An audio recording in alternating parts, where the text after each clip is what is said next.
What kind of father leaves his own daughter tied to a fence, like she's worth nothing? That was the first thought that shot through Jake Callahan's mind when he heard the scream cut across the Wyoming hills that cold morning. The sun had barely lifted over the jagged ridges. Frost clung to the grass like silver threads. Jake was halfway into the stirrup, ready to start his chores, when that scream pierced the quiet, sharp and raw. Not an animal, human, hurting. He froze. The horses raised their heads, but didn't panic. There was no wolf, no cougar, just fear carried on the wind. Jake grabbed his Winchester and moved toward the fence line. His boots crunched against the cold ground as he stepped out from behind the barn. He didn't expect what he saw. A girl, tied to his fence. Her body was slumped against the wooden rails like someone had tossed her aside. Rope bit deep into her wrists.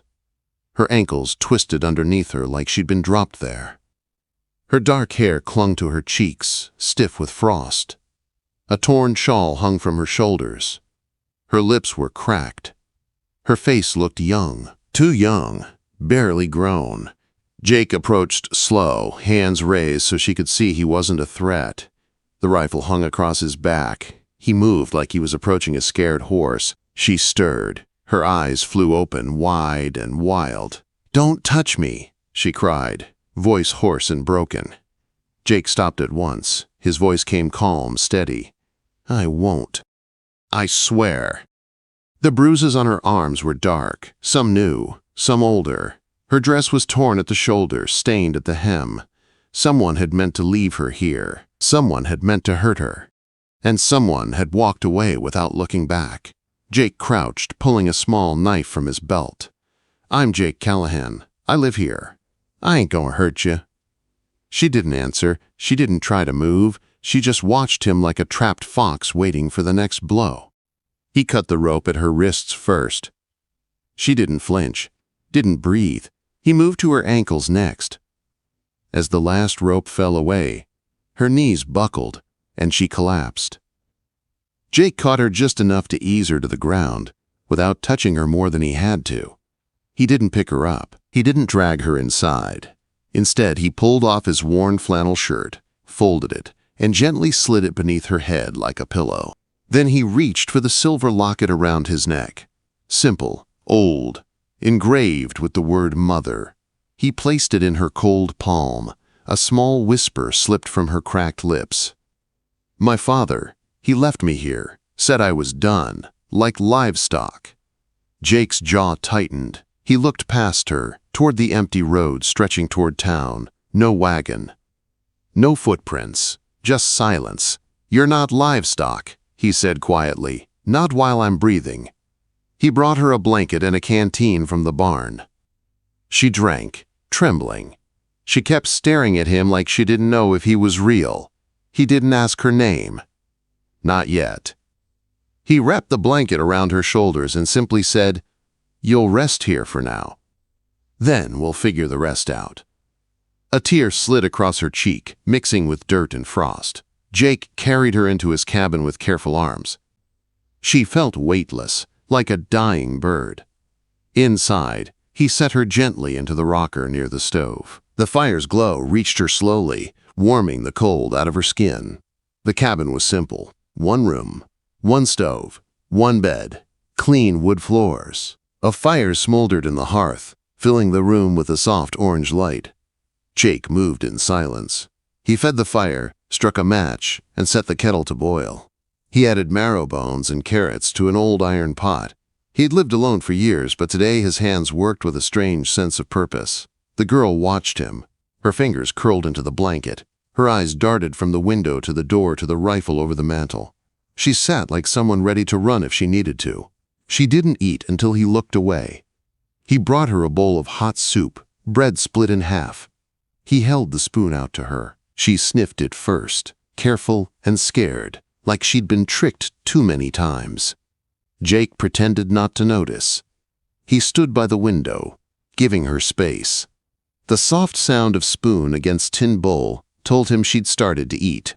When he turned, the bowl was half empty. Her hands shook less. Her eyes were still unsure, but no longer searching the room for escape. She looked at him, her voice cracked. "Why did you help me?" Jake didn't answer with words. Instead, he reached behind the stove and brought out a thin leather book. Inside was a pressed purple aster flower. Dry, fragile, precious. He set it on the table between them. "My mother gave me this," he said. "She told me that even ugly places can grow something beautiful. I saw you on that fence, and I remembered the flower." Her eyes softened, a small break in her walls. Jake's voice was low. "You don't owe me anything, not trust, not thanks, just rest. You'll decide later what comes next." She looked toward the pressed flower. Her voice was a whisper. "It's still beautiful." Jake nodded. The wind outside grew quiet. Inside the cabin, something shifted, something small, but real. The world had begun to change for both of them. What happens to a girl when a whole town decides she's already guilty? Emma felt the answer long before anyone said a word to her. It lived in the silence that followed her everywhere. By the third morning, the small town of Larks had already spun its story. Jake Callahan, the lonely cowboy who kept to himself, had taken in Earl Turner's girl. Folks whispered it wasn't mercy. Folks whispered it wasn't right. Folks whispered things too low to repeat in front of children. Jake knew it. Emma felt it. She hadn't stepped outside the cabin since the day he cut her down, but she could feel judgment pressing through the wooden walls. That morning she stood at the door wearing one of Jake's old shirts tied with a piece of twine. Her hair was brushed. Her boots were clean. Her chin was up, but her hands twisted nervously at her sides. "I want to go with you today," she said. Jake looked up from the saddle he was repairing. "You sure?" Quote. She nodded. "I'm tired of hiding." He didn't argue. He took the spare hat from the wall and gently set it on her head. Then they rode into town together. The moment they passed the first storefront, the silence thickened. Folks stared. The blacksmith stopped mid-swing. A woman pulled her child back by the arm. Windows filled with faces. Everyone watched the girl riding beside the cowboy who never spoke much. Jake tied the reins outside the general store. Emma stepped beside him, eyes lowered just enough to avoid the worst of the stares. She was halfway up the steps when a sharp voice cut through the stillness. "Well, I'll be damned." Mrs. Ellery stood there in her black dress, cane in hand, eyes narrowed like she'd found a snake on her porch. "Bringing your filth to town now, are you?" Jake shifted slightly, placing himself between the old woman and Emma. "We're not looking for trouble," he said. "Too late," she snapped. "That girl should be rotting in a jail cell, not playing house with a lonely man." Emma froze. She didn't speak, didn't move. Jake kept his voice steady. "We're buying supplies, that's all." Mrs. Ellery bent down, grabbed a handful of dry dirt, and flung it at Emma's boots. "Get out of here," she spat. Jake didn't shout. He didn't grab his gun. He simply put a hand on Emma's shoulder and guided her back down the steps. People stared as the two of them mounted their horses again, but he kept his jaw set. Not one word slipped out of him. They rode home in silence. Inside the cabin, Emma stood alone, staring at the small, cracked mirror she'd found in Jake's drawer. When she lifted it, she saw her face clearly for the first time in days. The bruises fading, the cut healing, her hair wild from worry and wind. But her eyes looked like someone she didn't know anymore. Someone scared, someone lost. The mirror slipped from her hands and hit the floor. She dropped to her knees beside it and cried softly, tears falling onto the wood. Outside, the wind brushed the wheat. Inside, a girl knelt beside a reflection she didn't recognize, and on the table behind her sat the pressed purple aster Jake had given her, waiting, unbroken. Jake was out by the fence when he heard the sound. Hoofbeats, not gentle, not neighborly, hard, heavy, dangerous. He straightened and saw 3 riders coming over the hill. Earl Turner rode in front. Jake's jaw locked. He didn't move, didn't grab for the rifle. He just watched. Earl slid off his horse, whiskey bottle in hand, swaying. 2 rough-looking men flanked him, hired muscle with eyes like burnt coal. "Jake Callahan!" Earl shouted. "Heard you been playing, nursemaid to my little wildcat." Jake kept his voice calm. "What do you want?" Earl stumbled closer. "She's mine. Blood don't just walk out. I came to take her or finish what I started." Jake didn't flinch. "She stopped being yours when you left her tied to die." Earl's face twisted. "She ain't worth what she cost me. She's a burden." Jake took a single step forward. "I'm not here to raise what another man threw away," he said, "but I won't let a coward claim people like property." Earl's eyes blazed. "She's mine." Jake looked him dead in the eye. "She never was." The wind carried the message. The two hired men shifted uneasily. The scar-faced one muttered under his breath. Earl looked toward the cabin window, where a sliver of Emma's shadow moved behind the curtain. Then Jake said the words that froze the whole field. "Step through that gate if you think you have a right. I'll bury you under that oak before you take one breath inside my home." Earl staggered back. Fear took the place of fury. "She ain't worth dying for," he yelled as he climbed onto his horse. Jake didn't answer. Didn't move until Earl and his men were a fading line of dust. Inside, Emma had heard everything. She stood still, hands shaking, breath trapped in her chest. That night, the storm came. Rain hammered the barn roof. Lightning tore across the sky. Jake and Emma sat inside by the fire, backs to the wall, the world shaking outside but strangely still between them. Emma's voice finally broke the silence. "I was 15 the first time he tried to trade me," she whispered. Jake didn't look away from the fire. He let her speak. She told him of debts, threats, bruises, fear. She told him how her father blamed her for everything wrong in his life. Her voice hitched, but she kept going. She had carried these memories alone for too long. When she finished, Jake unbuttoned his shirt and turned slightly. The firelight revealed old scars across his back. "Who did that?" she asked. "My father," he said. "Some men break everything they should protect." Their eyes met. A quiet truth passed between them. A truth built from hurt, but shaped now into something stronger. Jake pulled a small silver locket from his vest and placed it in her hand. "You're not broken," he said. "You're alive. That means you get to choose what comes next." Tears filled her eyes, soft and slow. When her head rested against his shoulder, Jake didn't move. Didn't speak. He just stayed steady beside her while the storm raged on. Outside, the world was full of thunder. Inside, a small seed of trust began to grow. What happens when danger refuses to stay gone? Jake felt the answer before he saw it.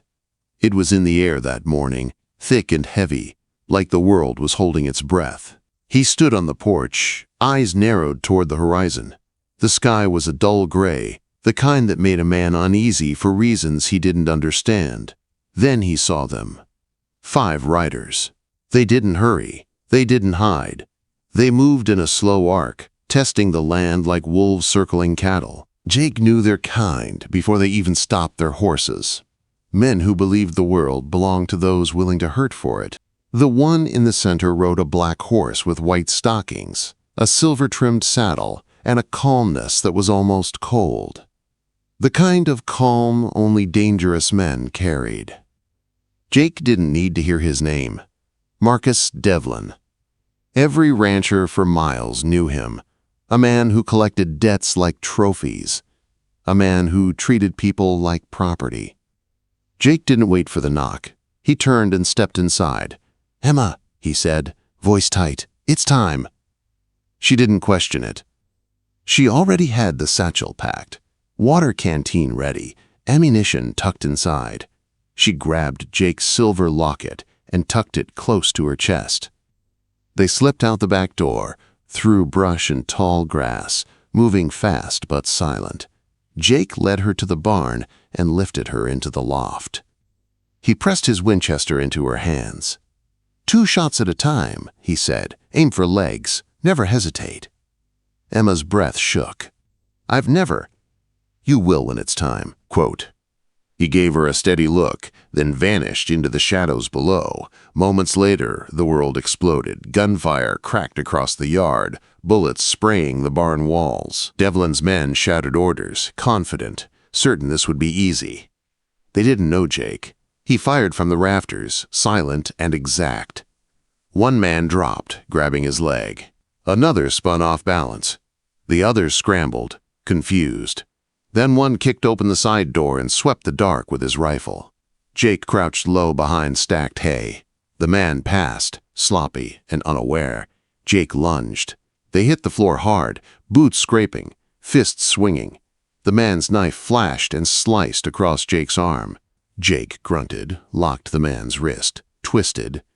Then came the shot, from above. Emma. The man dropped where he stood, falling into the dust. She stood in the loft, shaking, still holding the rifle. Jake didn't say a word. He just nodded. She nodded back. Outside, Devlin's remaining men shouted for retreat, dragging their wounded toward their horses. But Devlin didn't retreat. He remained perfectly still on his horse, watching the barn doors with cold interest. Then he dismounted and walked toward the fence line, calm, as if he were walking into church. Jake stepped out to meet him. They stopped 10 paces apart. "She's mine," Devlin said flatly. "Collateral on a debt. I don't care where she ran. I don't care what she told you." Jake didn't blink. "People aren't collateral." Devlin smirked. "She's not people. She's property. And when someone steals from me, I collect." Jake's voice dropped. "Send your bill. But if you step onto this land again, the only thing you'll own is a grave." Silence stretched between them. Devlin looked past Jake, toward the barn loft where Emma's shadow trembled. His smirk grew thin, sharp. "This isn't over," he said loudly. "The girl belongs to me. One day I'll come collect." Then he turned, mounted his horse, and rode off with his injured men trailing behind him. Jake stood still until their dust disappeared. Only then did Emma step outside. Her voice broke as she looked at the man she had shot. "I didn't mean to kill him." Jake placed a gentle hand on her shoulder. "You didn't. You meant to live." The rain began again, soft and forgiving. Over the next weeks, the bruises on the land healed, just like the ones on their bodies. Neighbors who once whispered now came with tools, seeds, blankets. Emma planted flowers behind the cabin. Jake fixed fence posts. They worked side by side in quiet peace. Jake showed his care in small ways. He repaired her boots and left them by the fire each night. He made her favorite tea, even though he hated the taste. But it was the hand-carved chair that said the most. He built it himself, smooth, strong, with her initials etched into the top rail. When Emma sat down in it for the first time, she felt something warm grow in her chest. Something steady. Something safe. Later that week, she stood on the porch beside Jake as the sun dipped low. The sky glowed gold. The air smelled of sagebrush and summer. "If I wanted to change my last name," Emma said softly, "what would you think?" Quote. Jake didn't turn. He just said, "Plain as water." "Then I'd take yours." Emma laughed. It surprised even her. That night, the town gathered beneath the big oak for a small wedding. No dress with lace, no long speeches, no one giving her away. She walked alone toward Jake, feet bare, wildflowers in her hair. Jake slipped a ring shaped from a horseshoe nail onto her finger. "No one gave you to me," he whispered. "You came on your own, and I'm proud to stand beside you." They didn't kiss in front of everyone. They didn't need to. The applause was soft. The fiddle music gentle. Neighbors smiled as they handed her small gifts. Jars of jam, a pie, a bolt of fabric. When the sun set, Jake and Emma sat together on the porch. The lantern glowed behind them. Fireflies danced through the field. Emma rested in her carved chair. Jake leaned close, took her hand and said quietly, "Evening, Mrs. Callahan." She squeezed his fingers. "Evening, Mr. Callahan." Above them, the Wyoming stars came out slow and steady. The wind carried away the last ashes of old debts and old pain. What was left was a simple truth. Love wasn't born the day Jake found her tied to that fence. It grew later, quiet, gentle, steady, when she realized she wasn't property, wasn't a burden, wasn't broken. She was chosen. She was home.